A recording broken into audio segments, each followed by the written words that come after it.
everybody. I'd like to give a warm welcome to all of you out there. As you know, my name is Renee and you're watching Renee's Health Corner. Believe it or not, God really does care about your health. Last year, just about anywhere you look, sickness and disease were on the rise. In the United States, someone had a heart attack every 40 seconds and 1.4 million Americans were diagnosed with diabetes. And 1 in 2 people are going to get cancer in their lifetime, and there will be 1.9 million new cancer cases diagnosed, and 609,360 cancer deaths were in the United States last year in 2022. There's also a rise in the number of strokes per year, gastrointestinal problems, lung problems, lupus, multiple sclerosis, arthritic conditions, and a host of many other diseases. The question is, why? Well, many people believe God is to blame, but is that the case? In the Bible, in 3 John 2, we're told that God wants us to prosper and to be in health. So if he wants us to prosper and be in health, why is disease more rampant now than ever before? What's the problem? Well, there's laws known as natural laws, and when those laws are neglected in any way, we have sickness and disease. And if you keep neglecting those laws over a period of time, more severe diseases can set in, like cancer. Now, over the last several videos, I've been covering the subject of nutrition, and today I'm going to do part 3, which is on tobacco, and it's on the subject of temperance.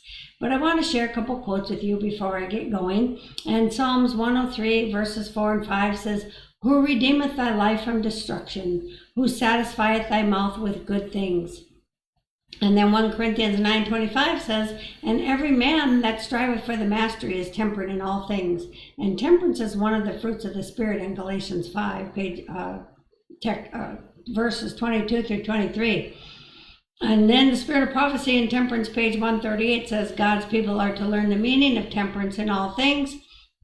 And true temperance teaches us to dispense entirely with everything hurtful and to use judiciously that which is healthful." And that's page 138, paragraph 2. And then God's people are to learn the meaning of temperance in all things, and we're to practice temperance in eating, drinking, and dressing. And that's page 138. So what is temperance? Well, true temperance teaches us to dispense entirely with everything hurtful and use judiciously that which is helpful, as I said before. And so we want to know now, who invented tobacco anyway? Well, in 1 SAT 258, paragraph 2 through 3, it says, "But here, see, the devil had invented it." Well, why was tobacco invented? Well, the devil invented it to consume money so that the poor should not be clothed, so that the needy and the distressed might suffer for the want of food and care and house, and so that the gospel should not be carried to all parts of our world. We're told in 3T, page 488, "Touch not, taste not, handle not tea, coffee, wine, tobacco, and alcoholic drinks." The only perfectly safe course to pursue is to stand firmly on the side of temperance and not venture in the path of danger. We're also told in CD, page 420, tea, coffee, and tobacco are all stimulating and contain poisons. And then Counsels on Health, page 463, says that we are to explain the injurious effects of tobacco on the digestive organs and the brain. Now, first-hand smoke is when a person is actually smoking cigarettes, cigars, a pipe, or whatever. Second-hand smoke is when you are around someone who is smoking. And then third-hand smoke is when you can smell it, like on someone's clothing or in the curtains or on the furniture or in a room that you're in. Now, we're told in Counsels on Diet and Foods, page 62, to abstain from fleshly lusts, which war against the soul. That's the language of the Apostle Peter. Many regard this warning as applicable only to the licentious, but it has a broader meaning. It guards against every injurious gratification of appetite or passion.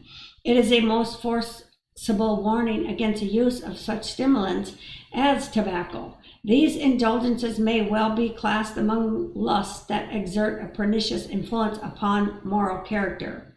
Now, here's the ill effects of tobacco on your moral and spiritual. The animal passions bear sway, CD 269. God is insulted, 1 BC, 1111. Human nature's brutified, CG 404. Injures the soul, CD 425. Morals are debased, CG 404. Pernicious influence exerted on moral character, CD 63.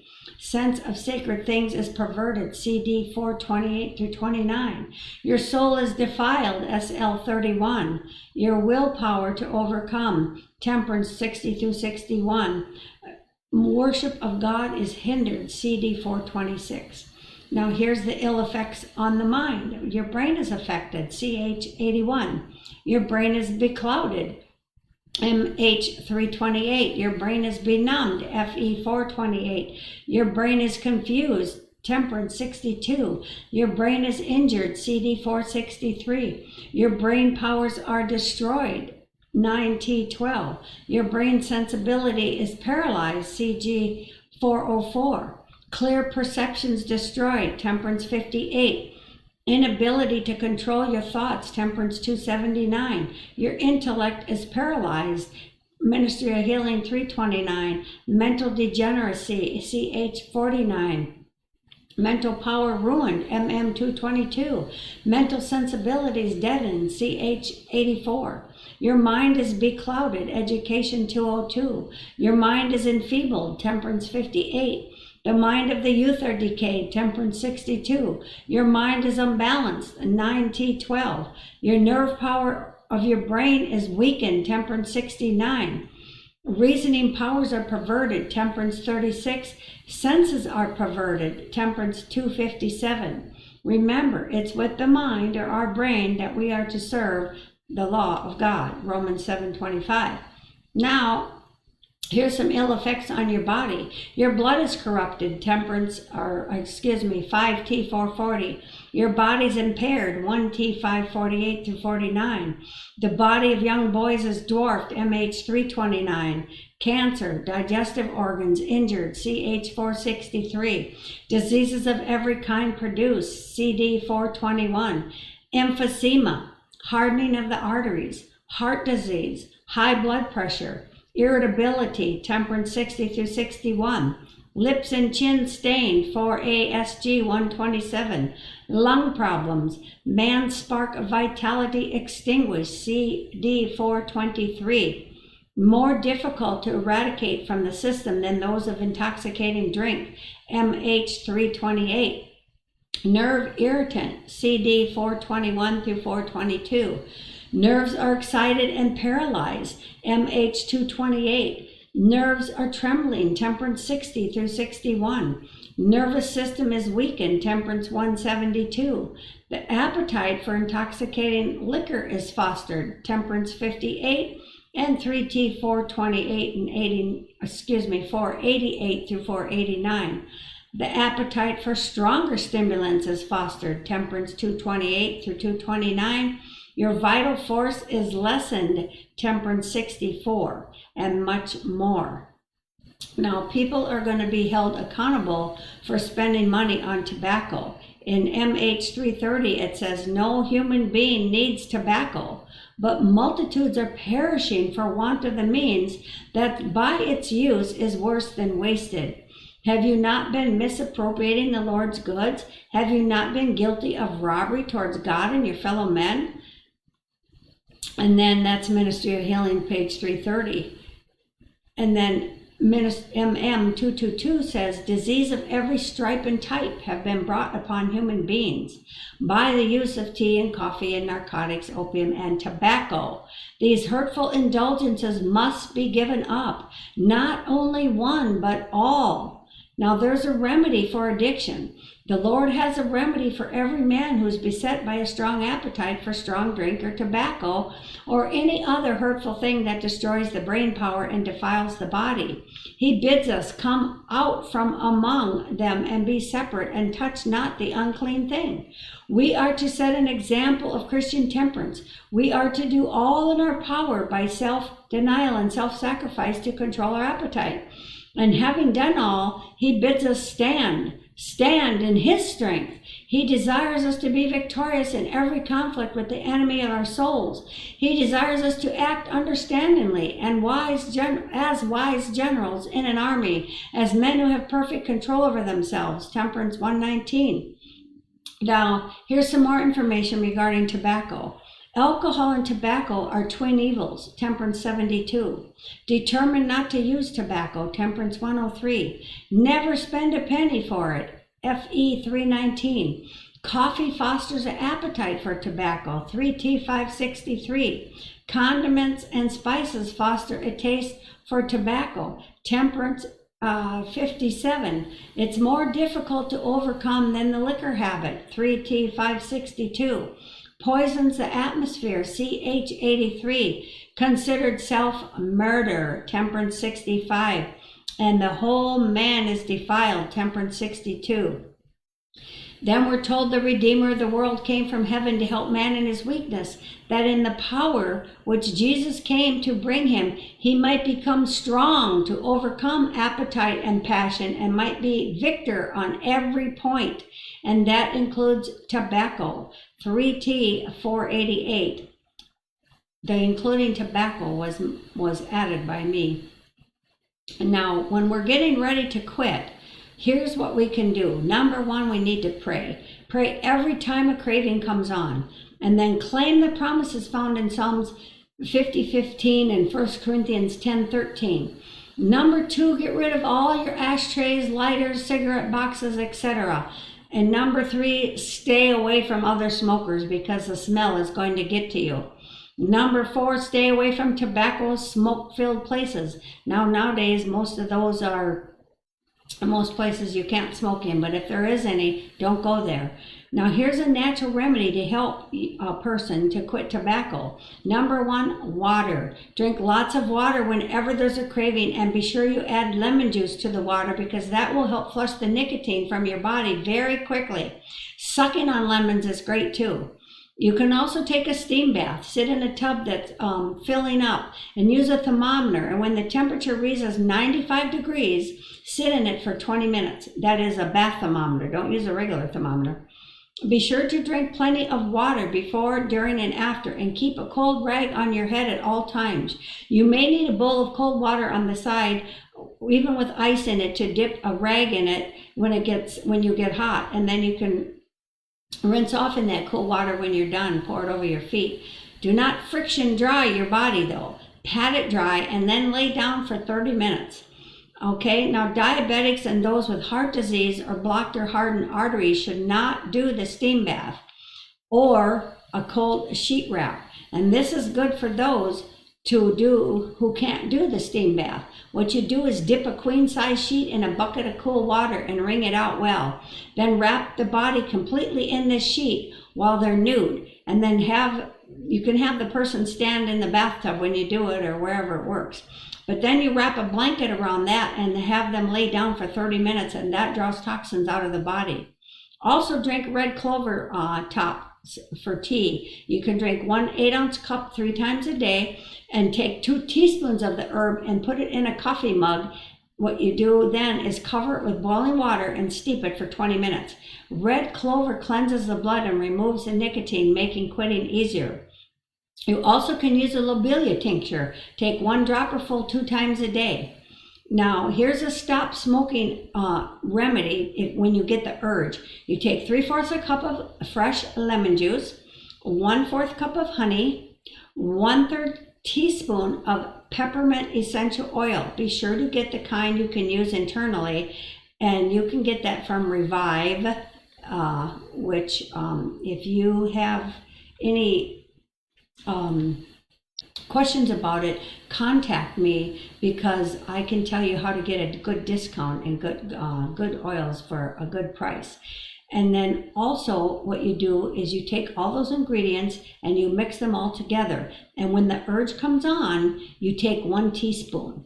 Another stop smoking remedy is to get a 1/2 cup of honey, 1/3 teaspoon of cayenne pepper, take the juice of 1/2 lemon, again, 1/3 teaspoon of essential oil, peppermint, or if they person has been used to smoking menthol cigarettes, have them use spearmint oil.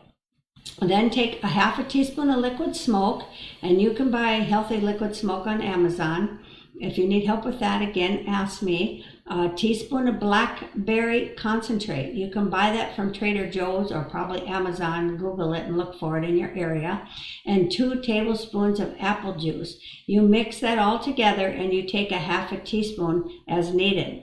Now, regarding essential oils and that stuff, you can contact me. My email is Renee, my name, .busher@gmail.com. Now, also number 4, we should eat, the person trying to quit needs to eat foods high in niacin, and that's your asparagus, your avocado, your barley, your bell peppers, your bran, your brown rice, carrots, corn, green peas, greens, and nuts, peanuts, potatoes, seeds like sunflower seeds, chia seeds, flax seeds, pumpkin seeds, etc. Sun-dried tomatoes, sunflower seeds, well, that's part of seeds, tomatoes, and wheat germ. Number 5, read You Can Quit Tobacco in the Natural Remedies Encyclopedia. The 7th edition, it's on pages 880, 821, and 231. And on the 5th edition, it's pages 208, 607, and 773. I don't have the pages handy for the 6th edition, but if you have that, you can find it. Also, number 6, deep breathing exercises are very important to quit. You can do 5 sets of those every time a craving comes on. You inhale through your nose, count to the count of 10, and hold it, then exhale through your mouth. The cravings usually only last about 60 seconds. Number 7, walk. Get 3 to 4 miles in every day. You can do 4 20-minute sets or 2 half-hour sets or the whole thing at once. You can do a set after each meal. And if you have a dog, you can do it while you're walking your dog, or you can do it before bedtime. Just do it. Okay, number 8, take charcoal. If your stomach gets upset from withdrawals, 2 to 3 tablespoons of charcoal in 20 ounces of water. Take every 4 to 6 hours as needed. Make sure, though, if you are taking medicine, that you do this 2 hours before or after the medicine, because the charcoal will interfere with that. Then number 9, follow all the laws of health. Bathe, lots of sunshine, proper rest, going to bed at the right time, which is 9 p.m., not midnight, not 10 o'clock, not 11:30. Read your Bible, trust in God. Councils on Diet and Food says, put away every indulgence that would hinder you in the work of overcoming. Ask for the prayers of those who can comprehend your need of help. That's page 484, paragraph 3. And then page 45 says, there was a time when I was in a situation similar in some respect to yours. I had indulged the desire for vinegar, but I resolved with the help of God to overcome this appetite. I fought the temptation, determined not to be mastered by this habit. Councils on Diet and Foods, page 485, paragraph 1. And continuing, she says, for weeks I was very sick, but I kept saying over and over, the Lord knows all about it. If I die, I die, but I will not yield to this desire. The struggle continued, and I was sorely afflicted for many weeks. All thought that it was impossible for me to live. You may be sure we sought the Lord very earnestly. The most fervent prayers were offered for my recovery. I continued to resist the desire for vinegar, and at last I conquered. Now I have no inclination to taste anything of the kind. This experience has been of great value to me in many ways. I obtained a complete victory. Yes, I realize she's talking about vinegar, but this applies with any addiction. You too can overcome. Now, please see CDBH page 223 to 224. And I'm going to end with this last quote. It says, is a man a tobacco user, a tea and coffee drinker, a meat eater, taking his 3 meals? Let him begin with tobacco and put that away. Then let him leave off the use of tea, coffee, and eat less meat and make his 3rd meal very light. He will find this a heavy tax upon his system. He may all the time feel worse, but what of that? There is a glorious victory ahead. Soon he can dispense with flesh meats altogether. His appetite will become natural, and he can take simple, healthful food with a keen relish. Next, he leaves off the 3rd meal. That's 1890 JWBHY 223 paragraph 4. That's in the Pioneer section. Well, anyway, that's my time for today. I hope that what you heard on here will be a blessing to you and to your family. And until we meet again, may the good Lord bless and keep you. And remember, God loves you and He wants you to be in health. So eat, drink that which is good, and no smoking. God will help you conquer this terrible habit, and you will feel so much better. Until next time, God bless.